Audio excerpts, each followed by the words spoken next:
Let me show you how to turn off read receipts on Instagram messages. Now, if you're on Instagram and you don't want anyone else to know when you've seen or read their message, you can always turn it off. There are two different ways. One way is across all of your messages for everybody, and then the second way is individually for one specific DM. I'll show you both.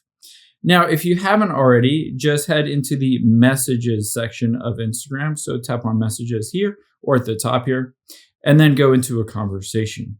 Now you can see here is seen, indicating that read receipts are turned on. Let's just tap at the very top here and then privacy and safety. There is read receipts. You can turn this off, but I also would recommend turning off typing indicator so they don't even know when you're typing. But this is just for this specific conversation. Let's next do this across all of your messages. So to do that, let's go back out of here to the very beginning and tap on your profile at the bottom right.